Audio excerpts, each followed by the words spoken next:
Good afternoon. Thank you for joining us today to hear more about the University of Rochester's mentorship program. I'm Paul Gamble, class of 1979 from the School of Arts and Sciences. I'm proud to say that I've been a member of this program as well as a volunteer with the Black Alumni Network. I'm an Assistant Deputy Commissioner of Trials presiding over administrative law matters in the New York City Police Department. My career is rooted in law and public service. I'm a former state and federal prosecutor, having served as an assistant U.S. attorney and an assistant district attorney. I recently completed a term as the Deputy Commissioner, Department Advocate, Chief Prosecutor for the NYPD. Additionally, I'm a retired U.S. Navy captain from the Judge Advocate General's Corps, having served 30 years in roles including a military judge and staff judge advocate. Today, we'll hear from alumni who are also leaders with our affinity networks and have been part of our mentoring program. To learn more about our affinity networks, please visit the link Sarah posted in the chat. And please note today's program is being recorded. If you have questions, please utilize the chat and we'll open the floor to your questions later in the program. Also, please make sure that your microphones are muted.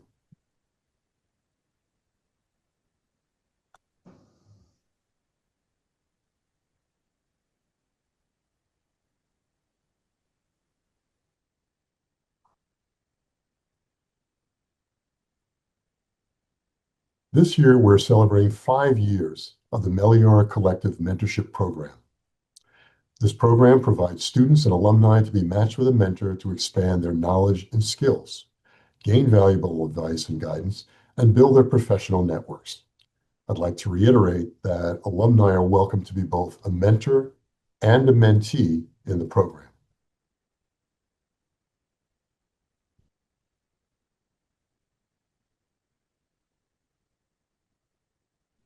If you've participated in the program previously, you won't be surprised that it's an award-winning program recognized by industry peers. The University of Rochester's mentorship program is managed through our online university platform, the Meliora Collective. The Meliora Collective is like LinkedIn. The virtual university-wide program runs for 3 months. You can sign up to be a mentor for our spring cycle on January 12th and to be a mentee on January 25th. After the program, we will send further details on the program. There seem to be many current mentors on this call today. Thank you for attending. If you're able, please add mentor before your name to indicate you are currently participating or have participated in the mentorship program. We also encourage anyone on this call to engage in the chat. I'm thrilled to be joined today by an alumna I met when I was matched as her mentor. Dominique Moody is a Juris Doctor candidate in her 3rd year at New York Law School, where she serves as president of the Student Veterans of America and is a former trial competition team member.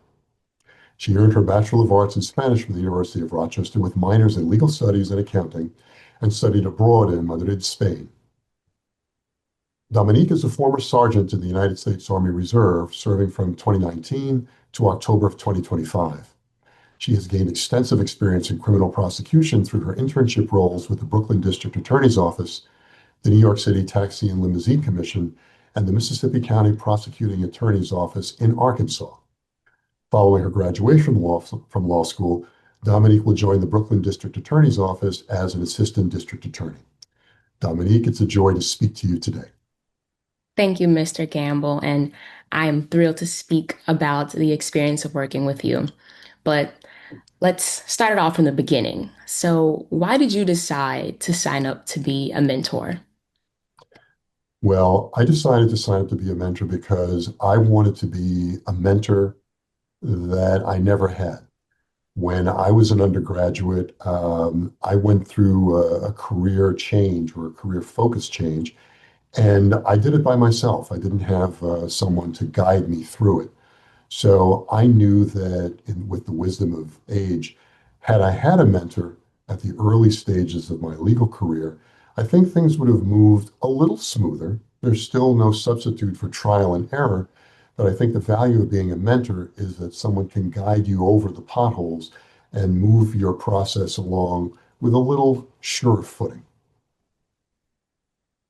So I'll turn the tables. Dominique, what were your goals or expectations when signing up for the program?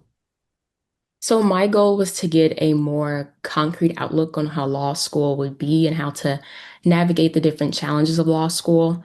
As you know, law school is unlike anything that you will challenge or any type of challenge that you'll do in life. I mean, it's very different from high school, very different from undergrad.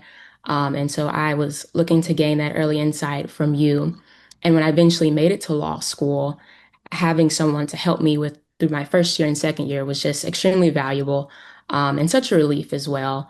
So you can say that my expectations were definitely met.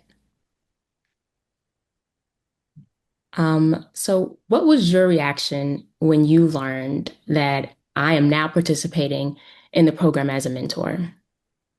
Well, to put it mildly, I was thrilled. Even though I didn't have a mentor to rely upon in forming, the early decisions I made in my legal career.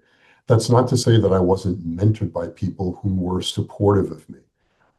They may not have shared any, legal experiences with me or legal background, but they were supportive in terms of my journey.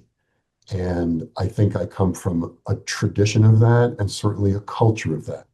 So when I heard that you were signing up as a mentor, it made me feel tremendously fulfilled. And I feel confident that, the path is going to continue and that our relationship is just one step on the road. So there are many people who preceded us, and my hope is that there are many people who are going to follow us. Dominique, how is part of this program, and how has being part of this program influenced your own sense of community within the University of Rochester?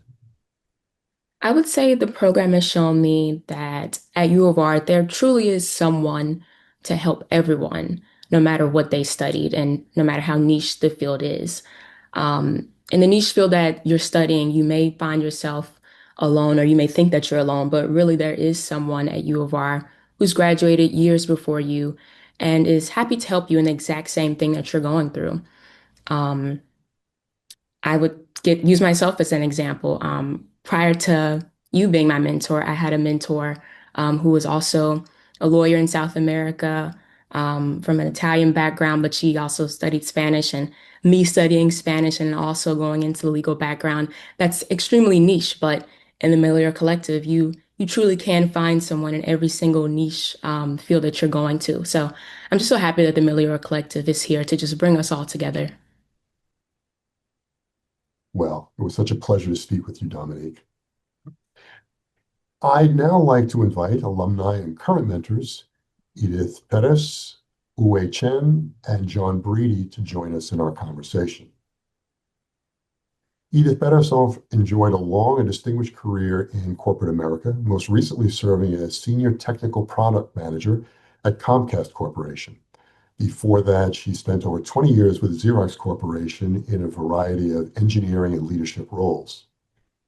Edith earned her MBA from the University of Rochester's Simon Business School, and today she remains deeply engaged as co-chair of the Philadelphia Alumni Network, a member of the Network Leadership Council, and part of the Latin Alumni Network. Wuwei Chen is a director at Mizuho Bank in New York City, where she leads initiatives across digital innovation, risk and compliance, and AI governance. She earned dual degrees in applied mathematics and economics from the University of Rochester. Wuwei serves as co-chair of the university's New York Metro Women's Network. John Breedy is a 2004 graduate, also from the School of Arts and Sciences, where he earned a degree in fine arts. He is currently the treasurer of the Greater Rochester Black Business Alliance and has 10 plus years of training and management experience in the finance industry. John is a financial services professional with New York Life Securities and also serves as a mentor with the University of Rochester and a volunteer with the Black Alumni Network. Uwe, what motivated you to sign up as a mentor? Well, I started as mentees. So similar story to you guys. I was a mentee twice and I received a lot out of it being in the finance industry all my career, I was interested to explore nonprofit and sales function, which you don't come easily in your regular day-to-day. So I received a lot of benefit from my past mentors. Now definitely want to give it back and see what I can offer from my experiences. But more importantly, selfishly, I hope I get reverse mentoring out of it to stay in touch with younger generations, see what's happening so I don't get out of stage. And also, since I represent our New York Metro Women's Group, one, to share the resource we have for local community, but also to hear what's happening at school and then see what else we can add to our programs here. Thank you. All alumni and current parents are welcome to serve as mentors regardless of class year, industry, or professional experience. Dominique, did you have any reservations stepping into the role as mentor? I did. I would go through the thoughts of like, oh, I'm fresh out of law school. Oh, I'm fresh into law school, fresh out of U of R. Like, what really can I like tell someone? I'm just 20. I was 21 at the time I came in, or 22 time I came into law school. I'm like, so what can I really tell someone? But then someone told me like, you can offer them the advice in the application process, the LSAT process, which is very new and ever changing, versus how it was like 20, 30 years ago. And I was like, you're right. I can help you through that process because U of R doesn't have a really strong pathway from U of R to law school. And I had to navigate that with the help of you, Mr. Gamble, but largely by myself trying to figure it out. Because it did change from when you went to law school till now. So a lot of it was figuring it out. But if I was like, if I can help somebody in that pathway and getting on their journey from U of R to law school, I definitely want to do that. Thank you. John, what is your approach to building rapport and trust with your mentee early on? Could you talk a little about the importance of meeting your mentee where they are? Yes, thank you, Paul. I just find asking them questions, understanding, they are where they are, their perception is the reality, and just to really engage in questions that allow them to speak, allow them to communicate where they're at, where they feel they're trying to go, and then to also see where I might be able to supplement, just my learned experiences. Some have been in the financial field, some have been in other fields, but I just feel like there's a lot of things that I was able to look back on and understand that I would love to have assistance with that I may not have been aware of. And I try to make sure that I communicate that and speak with my mentees, regarding that to say, okay, I know where you're at. Here are some things that I learned along the way. Maybe let's try to implement some of these policies and see how I can best assist you in navigating, your future as a person more so than a major. Thanks. When you're part of this program, you're not alone. You can connect with others through the Meliora Collective and receive support from the Lifelong Learning and Career Programs team. Wuwei, what would you suggest mentors do to prepare to meet with their mentees for the first time? Well, it's definitely overwhelming, I have to admit, and a little bit intimidating in the beginning, especially as a first-time mentor. I do recommend reading the whole guidebook that program put together for us. That sets up a great framework to start with. And two, from my own experience, I would start with a very open mind. When I see how the mentee I was paired with, first I was puzzled. Like, how in the world do you think we can match? Like, very different background, career choices, and I was puzzled. But I think keep an open mind once we go into the first meeting and chat. Then then I connect the dots. Then I kind of realize why the program coordinator Perez, because she is looking to go to Europe, where I took a sabbatical, and she's having a very strong interest in both academia and just broadly like arts world in general. And also, she's one of those that's not entirely sure what you want to do when you grow up, which somehow resonate with my own career choices as I went through a traditional finance career, took sabbatical, came back. So I have a lot to share on how to find yourself when you are so undecided. So I think having an open mind, and I think like John said, meet the mentee where they are. And once you go in, probably after your first meeting, then you'll feel much better in forming a relationship going forward. Thanks. Accountability and commitment are crucial for a positive experience for both the mentor and mentee. Edith, can you share what methods you've used to connect with your mentee? Sure. I participated already into mentorship program sessions. So I've had two mentees, and I use similar approaches for communication. First, communication comes through the Meliora Collective app and the website. I received an email indicating that I had been assigned a mentee, and I went to the mentorship program, the Meliora Collective website. And that was the initial connection. The mentee reached out first to me, and then we decided on when we will be meeting, when and where. We decided to do video chat using Zoom. So for all our meetings, we use Zoom, which worked out very well. We scheduled meetings for 1 hour. And then once we had our first meeting, then we started deciding how often we wanted to meet, how we'll be communicating in between the meetings, who will be setting up the meetings, all of that. When you go to the mentorship guide, there's a partnership agreement document that you review with the mentee, and that has all the guidelines for communication. It's extremely useful, and that's something that the mentee submits. So we decided that the mentee will set up the Zoom meetings. It will be 1 hour. And then in between, we communicated via LinkedIn messaging, and that worked out extremely well with both mentees. It's a professional platform, so we were able to exchange a lot of ideas. That worked out very well in between meetings, and even after the meetings, to publish the action items. And then also for documents, sharing documents like resumes, PDFs, Excel files, we use email, but also we discovered later on that we could also have used LinkedIn messaging, and we could upload documents there. One thing that we learned, and I learned, was that when the students use the Zoom, set up the Zoom meetings, even though we have the schedule for 1 hour, the calls are 40 minutes. So at 40 minutes, everything got disconnected. So we immediately went on LinkedIn to say, okay, we haven't finished. And I said, call me on my cell phone quickly, and we can finish the meeting, whatever, 20 minutes, 25. So we have closure on the meeting. But those different methods worked out very well. Thank you. One of the calling cards of this program is that mentors and mentees are matched individually. This is why completing your profile is so important, because if you haven't completed the profile, they do not have this information to help match and meet the needs of the mentees. Adding not only your current job and organization, but also previous experience that demonstrates your professional development is critical. Dominique, can you share how your experiences helped you support your mentee?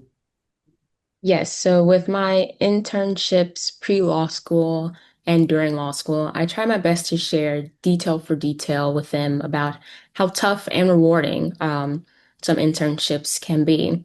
I highlight for them the good, the bad, the hours, the pay, everything. And I tell them my experiences in hopes not to scare them at all, but give them some insight into knowing if this particular facet of law is something that they want to do, or if they should maybe look into another industry that may be more of their interest, but just to give them more knowledge into what they have an interest in. Thank you. This program depends on communication between mentors and mentees. John, have you faced any communication challenges in the program? Paul, yes, I would say, but I would also take some ownership on myself. I feel sometimes having conversations, dealing with them, remembering where, again, some of these young individuals are at, is that this is a new environment for them. So now that I've been out of school, almost as much as I was educated in school and had to establish my own schedule, it's really just understanding, even though you're in school for your second year, your schedule is changing, how to manage your class, how to manage your workload. In our education system, someone drops you off in the morning, someone picks you up. If you don't show up to school, from kindergarten to 12th grade, they're receiving a call home. When you transition to college, this is all new. Now you've got to learn how to manage your own schedule. Now, you may not show up to class, and guess what? Your parents aren't getting a call home. And so just really dealing with, these people who are transitioning through these new processes is really understanding, okay, no matter where they're at, they may need some help learning how to organize their schedule. I may need to be the one that takes a little bit more ownership in my position where I'm at to say, hey, let's meet, here's my phone number. If Zoom doesn't work, text me. If we can, let's set up a call. Let's really look at your schedule. If you're feeling like you don't have time, then let's start at the schedule and really identify where are some areas that maybe we can refine it to get better and more consistent at communication, because that's what's going to be expected when they enter the workforce. Great, thank you. As you said, time management is something most of us can improve upon. This program is also a way for mentees to strengthen this skill set in being prepared for the meetings and respecting their mentor's time. Edith, can you talk about the time commitment needed so that others can have an idea of what's involved? And how have you worked with your mentee to improve their time management and their commitment to the program? So in terms of the time commitment for the mentors, as you, Paul, mentioned, for the next session, you can sign up in January, mid-January or so, to become a mentor. And typically, when I was a mentor in the spring of 2024, I received my mentorship assignment, my mentee assignment in early February. So the program lasted for that semester from early February until early May, right before the semester ended in the official timeline for the program. So in terms of the time commitment, you will have, and if you follow the mentor guide, you will have typically about 4 meetings that are prescribed in the mentor guide. You will have the initial meeting where you get to know each other and you understand what are the goals that the mentee would like to get out of the program. Then there's a second meeting where you schedule 2 or 3 weeks later, discussing with your mentee about setting up short-term goals and long-term goals. And then after that, there will be possibly a third meeting and maybe a fourth meeting where you are helping the mentee to fulfill those goals, answering additional questions, share your knowledge, your experience, your skills. And then many times you continue, after the program officially ends, you can continue, continue communicating with the mentee. So you have the 4 one-hour meetings, typically. And then you also have some time on your own where you are doing some research to help the student. Maybe they thinking about different, career changes, grad school, things like that, and you're looking some information to help them out. I also found myself reaching out to my network because the students wanted to learn more about different careers in marketing and data science. What are the different options? So I reached out to my network in those areas. And then they would, we're very happy to meet with the mentees to provide them some additional insights. So that also some time that you will spend on your own doing that. So the time commitment is not great. It's something that goes by really quickly, actually, and it's very satisfying. In terms of working with the mentee to improve their time management, something I learned that was an eye-opener. Both of my mentees were graduate students. So they already know how to navigate college, right? So they already went to the undergrad, now they're doing grad school. Both were working full-time, going to school part-time. One was a mother of 2 small children. So just so you know, students are very busy. Okay, they have exams, they have projects, they might lead an organization, have activities that they are leading, family time, right? Family life. So that's something that I said, okay, this is not the corporate world, all right, where we have deadlines at the end of the month, at the end of the quarter, the close at the beginning of the month, and those are pretty, pretty stiff and they don't move. So you have to be flexible and just change your mindset and your brain. But basically, when I met with the students for the first time, I tried to get to know each other, right? We get to know them. That's how I learned what they were doing, how busy they were. And then make sure that when we set up action items and deadlines and meetings, that we all set up realistic goals, the realistic timelines. Okay, what do you have coming up? Exams and projects and an activity that you're leading. So maybe it should be 2 weeks, 3 weeks, you let the student, based on their schedule, let you know what their time commitment, their workload, and just work out after each meeting, understand what's going on. And that helps them, with the time commitment and setting up their schedule.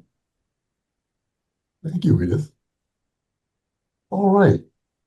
I'd now like to open the floor for any questions you may have for our panelists. Please use the chat to submit any questions you may have. And I have our first question. Has anyone on the panel had a difficult conversation with their mentees, especially when giving constructive criticism? For example, reviewing a resume or interviewing style, etc. How did it go, and what tips could you give? Who would like to take that? I I'll start. I had I'd say a semi-tough conversation with my first mentee about changing her resume to reflect certain things. And there was a lot of pushback from it. But in the end, I just explained to her, like, I've been through this same process you're going through. I've interviewed with similar companies, similar offices. Like, I know what they're looking for. I think I would advise this to be taken off, but at the end of the day, this is your resume, and I just want you to know that I'm here to help you in the best way that I can. So you really have to go about it in I'm here to help you, but this is still up to you and how you would like to do it. Excellent. Thank you, Dominique. If I can chime in, I was gonna also, add, I've done some of it, and some of it actually has to do with the follow-up. It's not just submitting a resume, learning proper behaviors when you're going to a job. What question, how do you prepare to understand about the nature of the employer you're going to, preparing questions to make sure that you're interviewing the company as well as not only being interviewed. You send a resume, good habits, giving a call, making sure it's received, thanking for the opportunity, just certain behaviors that we may have take for granted, just having those conversations where it really hasn't been. I'll normally ask them, what have you done? Who have you reached out to? Discuss networking, see where they're at, and if they understand how to network using even a Meliora Collective, and just really just understand good behaviors on how to approach, getting a job. And then also, again, like I said, making sure you're interviewing. Not every job that you get hired for is going to be the right job for you. And it's better to know that upfront as opposed to 4 or 5 years later. Excellent. And I'll piggyback as well. I think one of the most difficult conversations I've had to have with a mentee involves a situation where, it appears that they've done everything that they thought they should have done in a particular circumstance, but didn't get the result that they wanted. And it quite often comes down to learning how to deal with disappointment and managing interactions with other people. Those can be very challenging, and certainly at the earlier stages of your career, they can be daunting, and someone can be derailed by confronting a circumstance that appears to be out of their control. So one of the values of being a mentor is to be able to let the mentee know these things happen, that they happen to people who are exceedingly well prepared, but sometimes the decision is not yours, and you simply have to develop a strategy to go along with the course of action that's set by someone else that you may not agree with, but because of your commitment to advancing either at that particular workplace or throughout a long-range goal in your career, you have to figure out a way to move through it. So I would offer that. All right.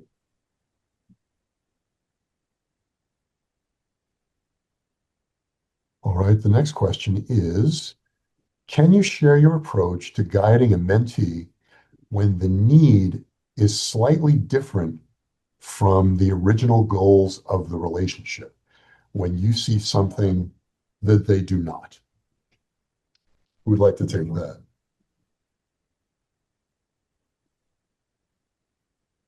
I'll say that, I mean, I always give unsolicited advice. I feel like that's just part of like the mentor role is, hey, I know, well, you obviously get through the goals first of the person, and then hey, I noticed this, and maybe you should look into that because you have no idea what that can spark in a person, um, and the interest that they could gain from the, hey, you should try this.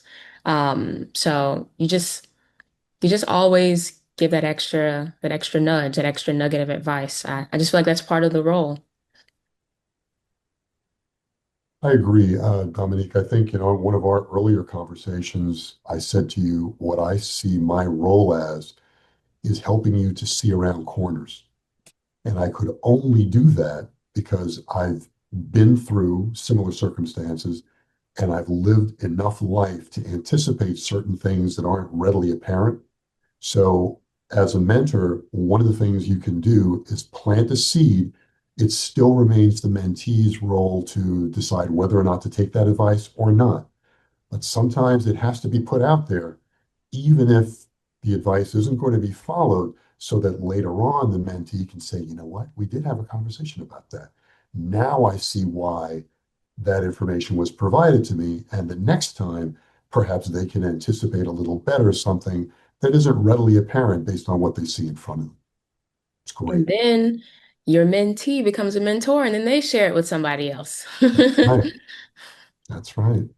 Yeah, I had an experience. It was not through when I did the mentorship program, the official mentor-mentee, but since my profile is on the Meliora Collective, I had students, few of our students approach me, reach out to me and say, hey, I see that you work at XYZ company, or you are a product manager, or you this and that. And so I met with them, and I could tell kind of, they want to know more about XYZ company or what did I, my career path. But underneath, I know that they want to ask for a job or help with finding a job. So all of them, there was two or three students like that. And I basically directed them to meet with other people. Again, I reached out to my network, directed them to meet with other people. There was one student that was interested in supply chain, other was interested in marketing. And then I gave them some guidelines in terms of this is what you should discuss with my contact. What's your career path? What's going on, current trends in that field, and I will always put, do not ask for a job. So it was something that I directly told them. But ask about what they're doing, and then ask about the company that they work for. Do they have opportunities at that company? And then the person that's working there will then share if, send me your resume, or you can apply here or there. If you see something, a posting that you like, let me know. But I said, do not ask for a job, directly like that. So that's some of the things that sometimes you discover. Excellent. Um, Give me just a moment. Okay. Either in the formal mentorship or a mentorship elsewhere at an employer and alumni, what is your experience getting out of a mentorship that's not working? A mentor, mentee not listening to you, being respectful, etc. We'd like to take that.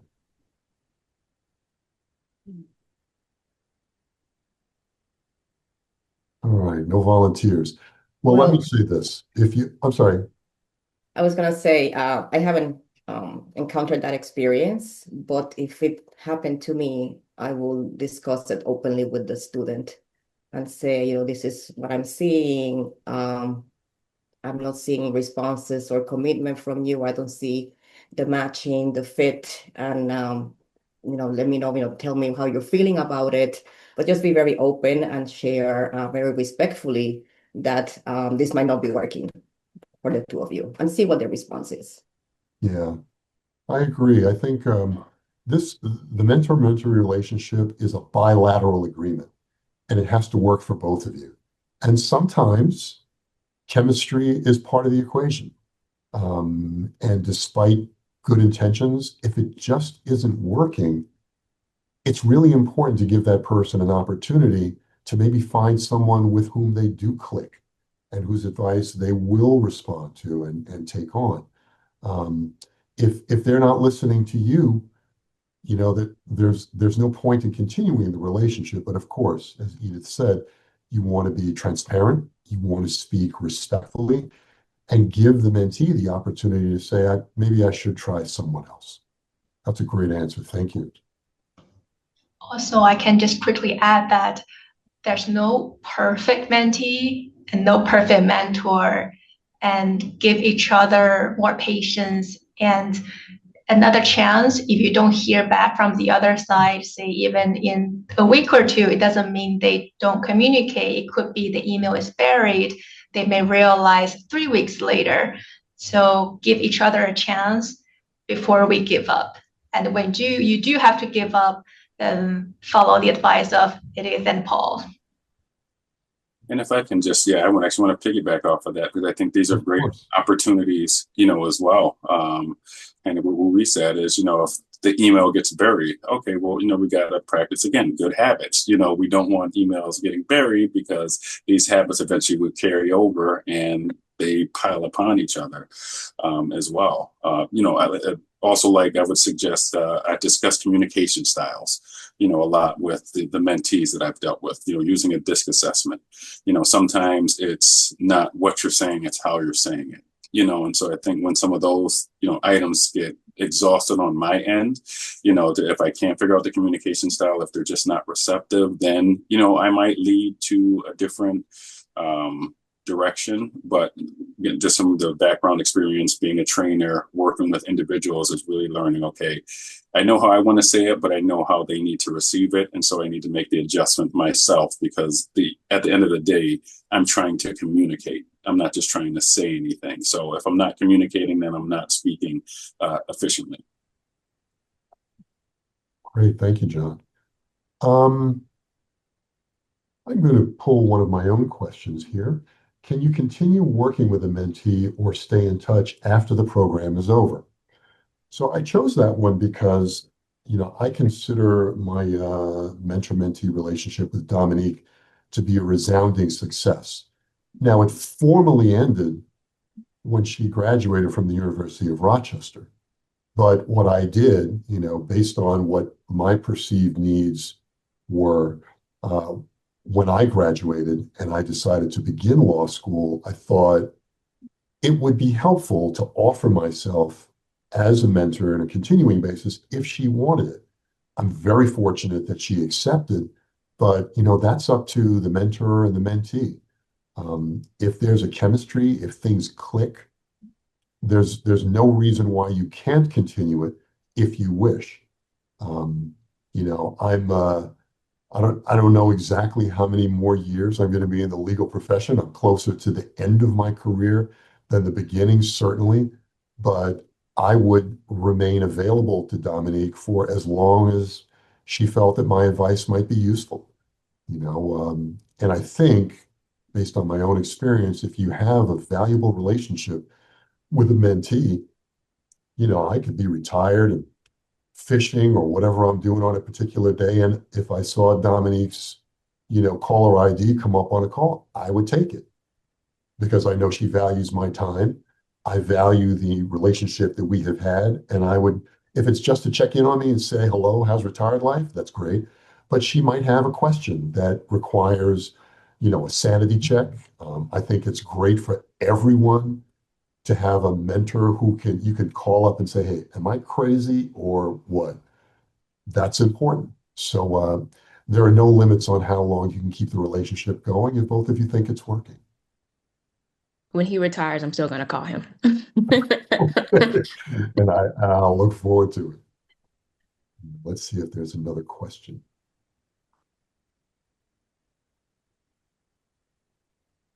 Okay. Are or should the goals always be related to what can be met within the 3-month period, or can they also be expanded in their vision and awareness as to what's available in their field of interest, especially in relation to the arts, psychology, or education? Would anyone like to take that?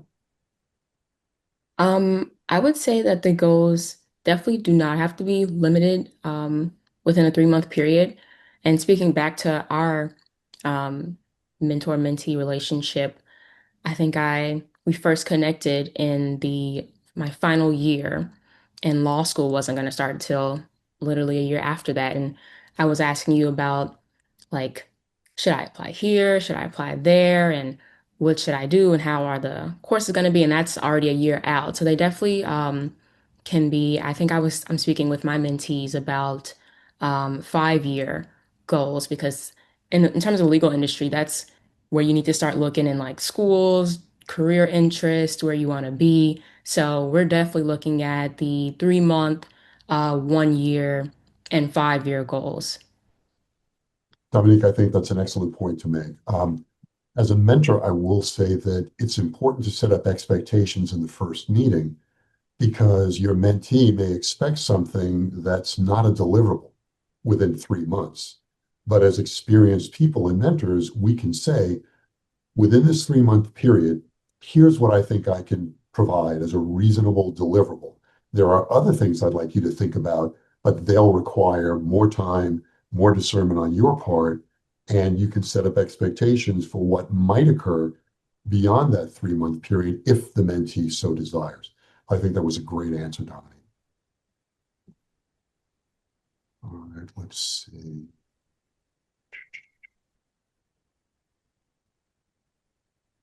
Okay, let me go back to one of my own questions here.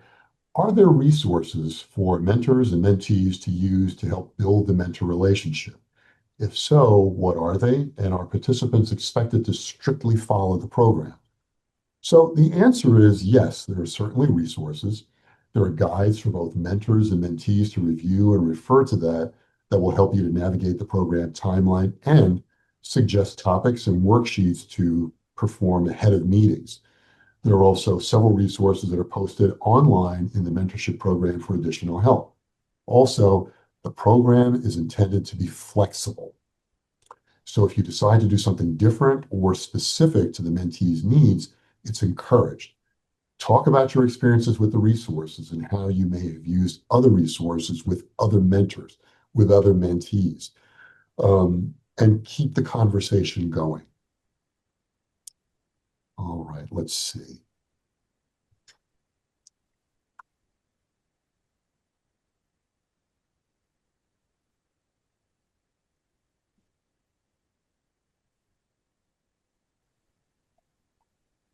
Okay, with positive mentorship experiences, what are your suggestions in keeping touch with mentors and mentees after the formal mentorship has ended?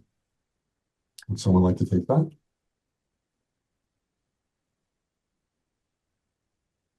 Well, My contribution. Go ahead. My contribution is you should do it. You should do it better than I did because I didn't do it and I should. Now listen to Edith for her real advice. Just to continue the relationship with my mentees, we continue communicating via LinkedIn. One of them will post things on LinkedIn regularly. So I will comment and send her messages about what she was posting. And then as I knew when they were graduating, I would send them maybe a message congratulating them on graduation, and always keeping the line of communication lines open, letting if you need anything, if I can help you in any way, please reach out anytime. and I'll add, coming from the mentee standpoint, um, it just made sense to keep in touch with Mr. Gamble going from Rochester to New York City and him being in New York City. And I think he's absolutely brilliant, and I was not about to let him go. I needed every drop of knowledge. So I was going to make sure I stayed in contact with him. But for my first mentor that I had before Mr. Gamble, who still lives in South America, I made sure to send her a LinkedIn message like, hey, I got into law school. Like, hey, I'm moving to New York City. I'm going to be studying this. Like, I still make sure to keep her updated. And she sees my LinkedIn post and everything. Excellent. Thank you. Ellen, you were going to jump in? I wanted to address the question that we had earlier about U of R grads that are currently asking questions to their mentors about finding friends or finding new apartments, sort of those softer skills.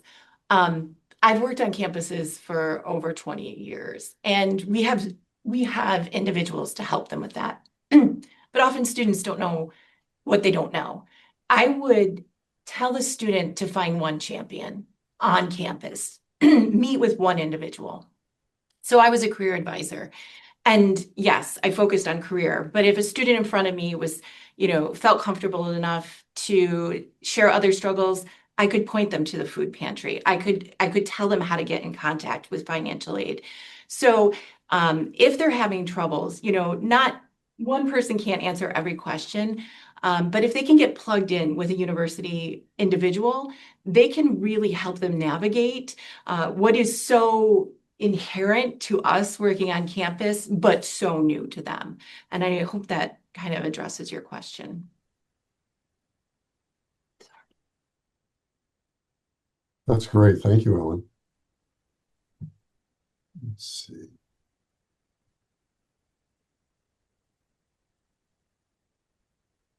So, Dominique, I'm going to put you on the spot. As a student mentee, I'd like to know what surprised you about working with this mentoring program. Hmm.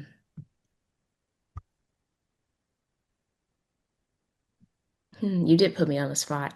And it's only going to be a compliment to you. But what surprised me is just how knowledgeable my great mentor is, um, and everything he had to offer, but also how similar our career paths are. Like you're military, I'm ex-military, I'm ex-military, and going to law school. Like it was like I was talking about earlier with the niche. Like I was like, I'm gonna get matched with someone who's probably just another lawyer, but to find somebody and to be with somebody who's also had that military background is really important because the military background, it really does shape how you look at a lot of the world. Um, and so having somebody who had the same military, well, similar military background and also going to law school and just using our military lingo and how we look at things, how we navigate things, like that was just perfect. So that really surprised me that the collective really did find I don't know, my perfect mentor.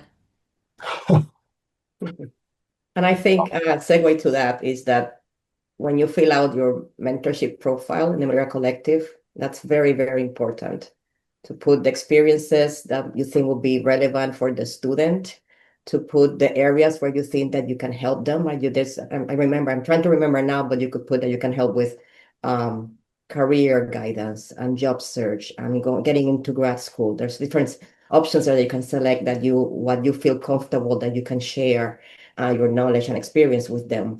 So when you do that, and you mentioned your experience, like again, I was matched with an MBA student. I was MBA with her majoring in marketing, which I did too.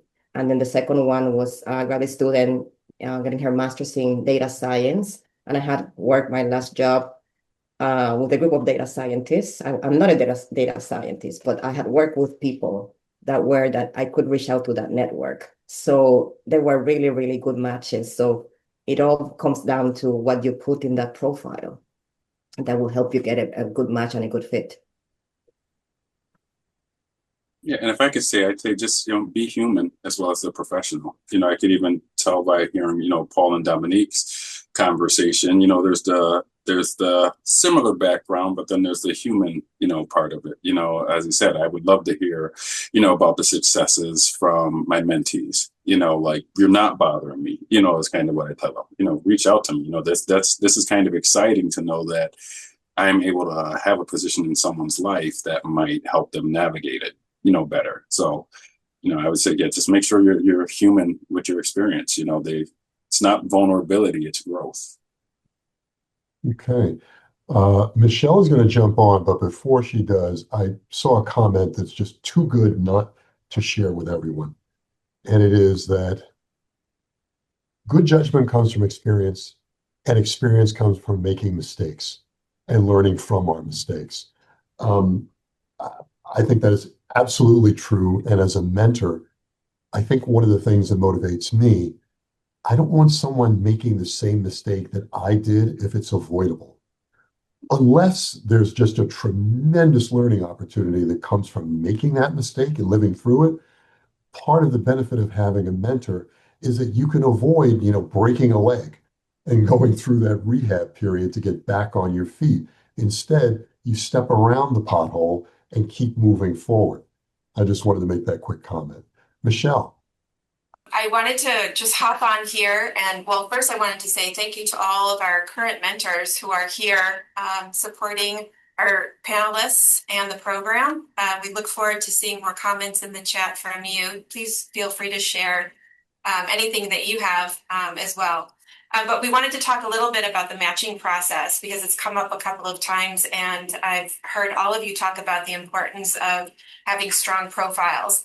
That happens on LinkedIn as well as Meliora Collective. You know that we can only match based on what we have available to us. So we really encourage people not only to share what they're currently doing, but also include information about past experiences, past jobs. A lot of careers are nonlinear. And so it's really helpful for us to have that information available. Somebody might be working in an industry, say academia, and they want to go into industry. If we don't know that that's actually happened with our mentors, we can't use you to the best of our ability. So the way that we do match is we take a combination of our algorithm that is part of the platform, but we also do one by one, so side by side matching for each mentee that comes through the program. So we're really trying to take a look at what you put in your registration forms for the mentorship program, your profiles on the Meliora Collective. And then if we need to dive into your LinkedIn, we do, but we would prefer to have it all in one place. So we really encourage you to take a look at what you haven't filled out in your profile on the Meliora Collective. And also just one more point, which is the Meliora Collective is different from LinkedIn in that it's really capturing your University of Rochester experience. So this is where you can really take a look to see, you know, who's also been an athlete or who's been in a sorority or fraternity or who's been active in any number. I think we have over 500 student groups. And, you know, these are ways that you can find connections and ways that we can also help match you to the best person to meet the needs of our mentees. So we can talk more a little bit later, but I just wanted to chime in. Thank you.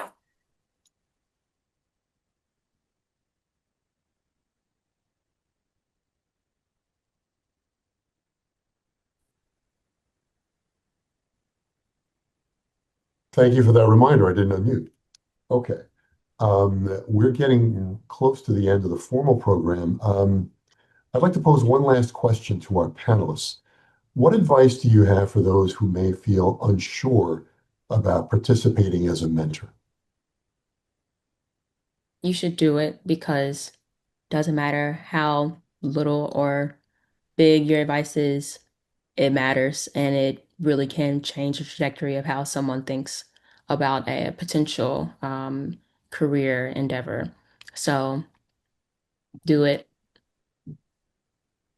Yeah, I second that. Definitely do it. It's been an extremely satisfying experience for me, helping the younger generation understanding what are some of their struggles, providing advice based on my knowledge and experience. And when I was in college, coming from Puerto Rico to Indiana was a shock. And because I had mentors, otherwise I don't think I would have been able to graduate and tolerate, the climate and the food and everything else and getting the help that I got. So it's a way for me to give back as well. Anyone else? I would say gratitude. Sorry about that. Learn about myself, as well through teaching, others. Also, I think Dominique hit it right on the head. You don't have to be at the top of your field. You're a professional. There's just experiences that you've had to navigate that, again, as Paul said, can help someone else navigate. So don't think that you have to be the top of your field, the manager in the office. Just understand that you have life experiences that might be unique to you, but may also be unique to the person that you might be able to help, avoid that 2 to 3 year readjustment if you can give them a heads up to look out for it. And I wish I could reiterate what Paul quoted. Like, you only gain experience when you try and fail. Something along those lines that applies to being a mentor itself. If you have never been a mentor before, first-time mentor, you might suck, but that's how you learn and you'll be better next time. That's a self-growth opportunity too. Well, I'd like to piggyback on Wuwei. I think general life advice for mentees and even for mentors. If you're not failing, you're not leaning out far enough. Get to failing. We go to a school that was a terrific school, but you go with people who are kind of at the pinnacle of their own small units. And then they come together in Rochester, and everybody's trying to find themselves and figure out who they are. And that's a process that's going to continue through life. So the more you lean forward and are disappointed and come back from that and say, boy, that didn't go the way I wanted it to, I'm going to keep moving. You grow through that. And then when you pass that on to other folks, Dominique, believe me, I've actually gotten more out of this program than you think you have. So thank you for that. And I'd like to thank all the mentors and participants in the call today. The mentorship program is a point of pride for the university and a great way for us to stay engaged and support students. Michelle Cavalcanti and Ellen Murphy will remain on the call if you have any further questions regarding the program for another 30 minutes. But I'm going to have to tear away to get back to my normal duties. Have a wonderful rest of your day. Thank you all for allowing me to moderate this panel. Meliora, take care. Thank you. Thank you. Thank you, everybody. Thank you.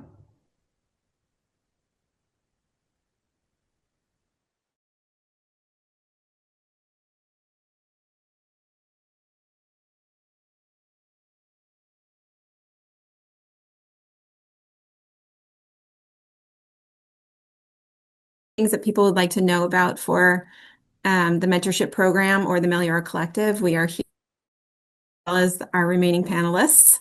And any of our mentors who are in this call as well, we encourage you.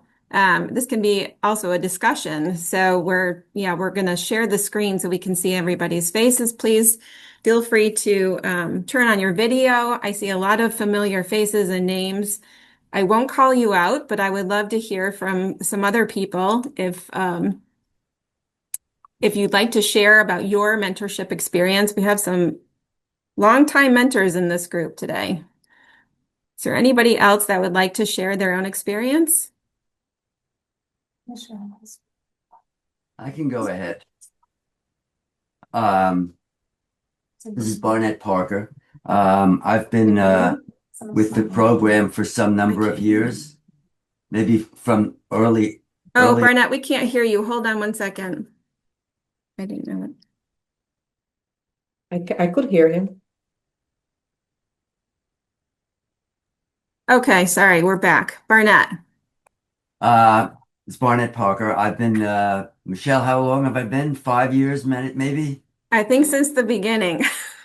So, yeah, at least 5 years. I've had the full range of experiences with mentees. Some crickets. And then at least one, there was a question earlier about, sometimes it gets a little stressful. I had one of those. But if you stay long enough, you get the bell curve. And I had some wonderful, as was discussed a number of times, wonderful mentees up front. Then we had some crickets.